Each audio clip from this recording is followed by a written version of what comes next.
من الشيطان الرجيم. بسم الله الرحمن الرحيم. يا أيها الذين آمنوا اصبروا وصابروا ورابطوا واتقوا الله لعلكم تفلحون.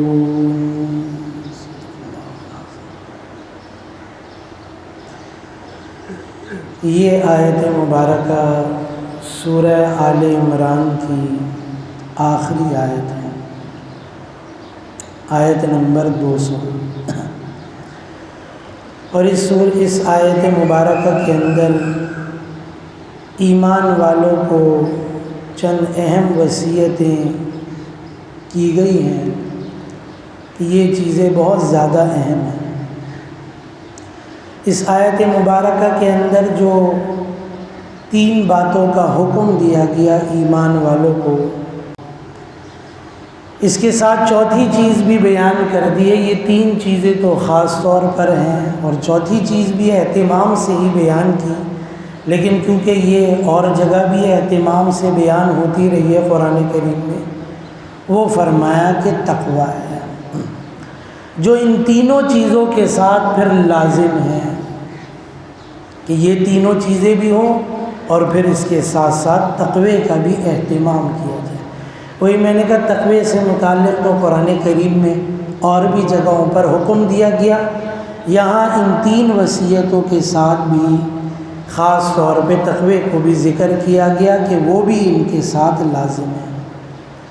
اب یہ جو 3 چیزیں وصیت خاص طور پر ایمان والوں کو کی گئی، اس میں جو چیزیں ہیں اس کو ذرا دیکھ لیں. سب سے پہلی چیز جو صبر ہے، صبر کے لفظی معنی آتے ہیں رکنے کے، باندھنے کے، اور اصطلاح قرآن و سنت میں نفس کو خلاف طبع چیزوں پر جمائے رکھنا، اس کو صبر کہتے ہیں. یعنی جو چیز نفس کے خلاف ہے، طبیعت کے خلاف ہے، تو فرمایا کہ اس خلاف چیز پر اپنے آپ کو جمع کر رکھنا، فرمایا کہ یہ صبر ہے. اب نفس کے مخالف چلنا ہے، طبیعت کے مخالف چلنا ہے. مثال کے طور پہ رمضان المبارک کا مہینہ ہے، پیاس لگ رہی ہے، بھوک لگ رہی ہے، دل بھی چاہ رہا ہے، نفس کی بھی چاہت ہے، طبیعت کا بھی تقاضا ہے اس کے اندر، لیکن آدمی نہیں کھا رہا، نہیں پی رہا اس کے اندر، کیونکہ اس نے روزہ رکھا ہوا ہے. اللہ کا حکم ہے کہ بھئی صبح صادق سے لے کے غروب تک کھانا پینا ان چیزوں سے رکنا ہے، تو آدمی رکا ہوا ہے، حالانکہ حلال صورت میں وہ چیزیں موجود ہیں. ایسے ہی باقی نمازوں میں تو وہ چیز دیکھنے میں آتی ہے. اکثر میں یہ بات کہتا ہوں فجر کی نماز کے اعتبار سے کہ اس وقت اپنے گھروں میں سب سے بڑا مجمع موجود ہوتا ہے. دن میں تو مختلف مشاغل میں ہوتا ہے، نماز تو ساری ہی برابر ہے، یعنی سبھی فرض، فجر بھی، ظہر بھی، عصر بھی، مغرب عشاء سب فرض ہے اور سبھی کا اہتمام ہونا چاہیے. لیکن بعض نمازوں سے متعلق خود آپ علیہ الصلاۃ والسلام نے بیان کیا، حدیثوں میں اس کا اہتمام بیان ہوا. اور وہی میں نے کہا اس کے اندر جو فجر کی نماز ہے، اس وقت میں عام طور پہ لوگ اپنے گھروں میں ہوتے ہیں، مشاغل سے فارغ ہوتے ہیں. لیکن اب سستی ہوتی ہے. ہمارے ہاں جو ماحول ہے وہ دیر سے سونے کا ہے، دیر سے اٹھنے کا ہے، تو بس یہ تھوڑی سی سستی کی ہوئی. ویسے اگر کسی سے پوچھیں تو کوئی یہ چاہتا نہیں کہ میں نماز چھوڑ دوں، ٹھیک ہے، وہ کہتا ہے ہمیں پڑھنی چاہیے، لیکن تھوڑی سی سستی کی وجہ سے بس چھوڑ دیتے ہیں. اب یہ ذرا سی طبیعت پر گرانی ہے، اس میں طبیعت کی تھوڑی سی مخالفت ہے، نفس کی مخالفت ہے کہ اب نیند آ رہی ہے تو آدمی اپنی نیند کو قربان کر کے اب اس وقت میں اٹھے اور نماز کا اہتمام کر لے. سردیوں میں دل نہیں چاہ رہا وضو کرنے کا، گرم پانی بھی ویسا موجود نہیں ہے، اور آدمی کا دل بھی نہیں چاہ رہا کہ ٹھنڈے پانی سے کرے، لیکن آدمی اپنے نفس طبیعت کے خلاف ٹھنڈے پانی سے وضو کر لیتا بھائی نماز کے لیے۔ تو بہرحال یہ چیزیں ہیں کہ اپنے نفس کی، اپنی طبیعت کی مخالفت کرنا اور ان چیزوں پر جمے رہنا فرمائی صبر ہے۔ پھر علماء نے صبر کی 3 صورتیں بیان کر دی ہیں، جس کے اندر فرمایا کہ صبر علی الطاعہ، یہ صبر کی ایک قسم ہے، یعنی جن چیزوں کا اللہ رب العزت نے، اس کے رسول نے حکم دیا ہے، فرمایا ان اعمال کے اوپر جمے رہنا، جو بھی ہے اس کے اندر، اس میں فرائض کا درجہ سب سے اعلیٰ ہے۔ اب اس میں قرآن و سنت سے جو چیزیں ثابت ہیں، وہ فرض کے درجے میں ہیں تو اس کا نمبر اوپر ہے، وہ سب سے اعلیٰ درجے کے ہیں۔ پھر اس کے بعد واجبات ہیں، پھر سنتیں ہیں اس کے اندر۔ تو بہرحال یہ چیز بھی ہے۔ میں کہیں پر سن رہا تھا، ایک صاحب یہ بات عرض کر رہے تھے، اس میں وہ بھی شاید کہیں پڑھاتے ہیں، پروفیسر ہیں، اور شاید اسلامیات سے ہی تعلق ہے ان کا، اچھا پڑھانے والے ہیں، قابل آدمی ہیں، خوب تحقیق بھی ہے، علمی آدمی ہے۔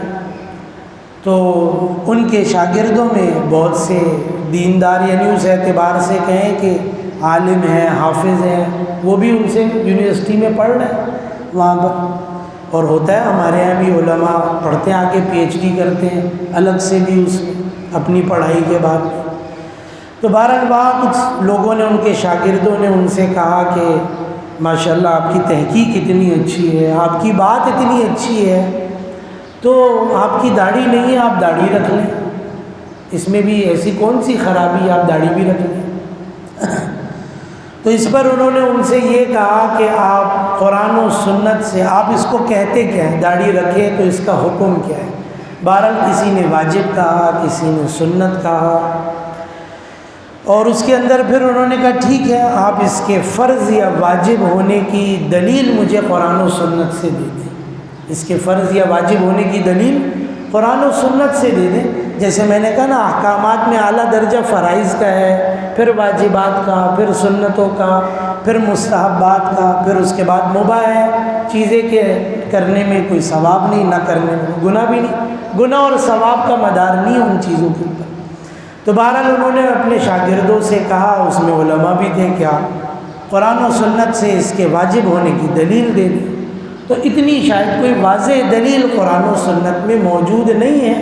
اس اعتبار سے شاید کہ واجب ثابت کیا جائے، لیکن بہرحال اتنا تو اپنی جگہ پر ہے نا کہ سنت ہے۔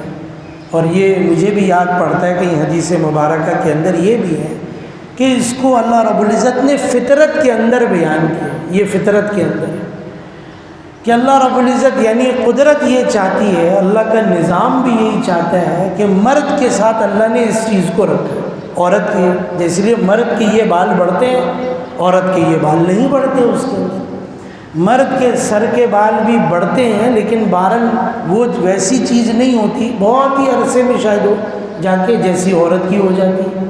تو اللہ رب العزت نے عورت کے لیے وہ فطرت اس کے سر کے بالوں کے اندر وہ رکھے، اس کو اس لیے منع کیا گیا کہ نہ کٹوائے، وہ چیز ہے اس کے اندر۔ اور مرد کے لیے داڑھی اس کی فطرت میں رکھی اللہ رب العزت نے، اور اس کے لیے فرض و واجب ہونے کی یہ بھی اپنی جگہ بات ہے، کوئی دلیل نہیں ہے ہمارے پاس، ٹھیک ہے، ہم مان لیتے ہیں اس کو، نہ قرآن سے ثابت کر سکتے ہیں، نہ ہی جو ہے حدیث سے ثابت کر سکتے ہیں، بس اتنا کہہ دینا ہی کافی ہے کہ آپ علیہ الصلاۃ والسلام کی داڑھی تھی، آپ کی داڑھی تھی، اور آپ کی داڑھی کی جو کیفیت تھی بس اتنی تو رکھ لو نا۔ بس جب ہم مسلمان ہیں، دیکھیں نا، یہیں اس آگے چل کر سورہ نساء کے اندر بھی اس چیز کو بیان کیا ہے، دیکھو اللہ اور اس کے رسول کی اطاعت کرو، تو ہمیں نہ صرف باطن اللہ کے رسول کی طرح بنانے کی کوشش کرنی، ہم بنا نہیں سکتے ہیں، باطن کوئی بھی نہیں بنا سکتا۔ صحابہ کرام نے کہہ دیا اللہ کے رسول نہیں بن رہا، ہم کوشش کر رہے ہیں لیکن ہمارا باطن نہیں بن پا رہا۔ حضرت حنظلہ رضی اللہ تعالیٰ عنہ آپ صلی اللہ علیہ وسلم کی مجلس سے اٹھے، گھر گئے، بیوی بچوں سے باتیں شروع کی، ہنسنا بولنا شروع کیا، تو جو کیفیت آپ صلی اللہ علیہ وسلم کی مجلس میں تھی وہ کیفیت ختم ہو گئی۔ اب وہاں سے گھر سے ایک دم اچانک سے نکلے، گھبرائے ہوئے، پریشان ہوئے، اور کہنے لگے حنظلہ تو منافق ہو گیا، حنظلہ منافق ہو گیا۔ رستے میں حضرت ابو بکر صدیق رضی اللہ تعالیٰ عنہ سے ملاقات ہو گئی، ان سے بات ہوئی، کہا بھئی کیا ہو گیا حنظلہ؟ تو انہوں نے بتایا حنظلہ منافق، میں منافق ہوں۔ انہوں نے کہا یہ کیسی بات کر رہے ہو؟ ہم تو جانتے ہیں اس بات کو، تم پکے ایمان والے ہو، اچھے مسلمان ہو، تم یہ ایسی بات کیوں کر رہے ہو کہ میں منافق ہوں؟ پھر ساری بات بتائی کہ جب میں وہاں بیٹھا ہوا تھا تب کیفیت اور تھی، جب گھر گیا ساری چیزیں بھول گیا، میں جنت جہنم مرنا سب بھول گیا، بیوی بچوں کے ساتھ بات چیت میں لگ گیا، ہنسنے بولنے میں لگ گیا۔ حضرت ابو بکر صدیق رضی اللہ تعالیٰ عنہ نے یہ سنا تو فرمایا میری بھی ایسی کیفیت۔ اب سوچے صحابہ کا ایمان معیار ہے، لیکن باطن اللہ کے رسول کی طرح ہو جائے بڑی مشکل چیز ہے۔ دعویٰ تو نہیں کر سکتے، کوشش کریں، لیکن ظاہر تو بنا سکتے، وہ تو اختیار میں ہے نا، لباس ہے، چہرہ ہے، چال ڈھال ہے، یہ سب چیزیں تو انسان مسلمان کر سکتا ہے خاص طور پہ۔ تو کوئی دلیل نہ بھی ہو، سنت رسول ہے، آپ صلی اللہ علیہ وسلم کا چہرہ مبارک ایسا تھا تو مجھے بھی کرنا چاہیے، اس سے بڑی اور کوئی دلیل ہونی نہیں چاہیے کہ اور مجھے اس بات کا حکم ہے کہ میں اطاعت کروں۔ تو بہرحال یہ چیز ہے، وہی ہم نے کہا بعض چیزوں کے اندر یہ چیزیں بھی لوگ اس کے بھی پیچھے پڑ جاتے ہیں کہ بھئی یہ فرض کتنا ہے، یہ واجب کتنا ہے۔ وہ بھئی ہر چیز کے اندر یوں چیز نہیں دیکھی جاتی، صحیح ہے نا، کہ آدمی اس چیز کو یوں، پھر تو آدمی الٹے ہاتھ سے کہا جائے بھئی پروفیسر صاحب کو آپ الٹے ہاتھ سے کھانا کھا لیں، اس کا بھی فرض اور واجب ہونا تو ثابت نہیں ہے قرآن و سنت۔ سیدھے ہاتھ سے کھانا کھانا حدیث سے ثابت ہے اور سنت ہے، فرض واجب تو ہے نہیں، پھر آپ الٹے ہاتھ سے کھانا کھا لیں اس کی۔ لیکن ہم کیا کہہ کر کرتے ہیں، بھئی یہ طبیعت ہے، یہ فطرت ہے انسان کی نا، اللہ نے یہ مزاج رکھا ہے، طبیعت رکھی ہے اس کے اندر کہ بھئی الٹا ہاتھ جو ہے استنجے میں ایسی جگہوں پر استعمال کر لو، ناک صاف کرنی ہے، پاؤں صاف کرنا ہے، یا چپل پکڑنی ہے الٹے پیر میں، یہ الٹے ہاتھ سے کرنا ہے، اور باقی یہ چیزیں صحیح ہے، کپڑے پہننے ہیں، جوتے پہننے ہیں، کھانا کھانا ہے، یہ مختلف چیزیں ہیں، یہ سیدھے ہاتھ سے کرو، یہ فطرت سمجھائی ہے، نظافت بھی ہے اس کے اندر، صفائی بھی ہے، یہ سب چیزیں اس کے اندر موجود ہیں۔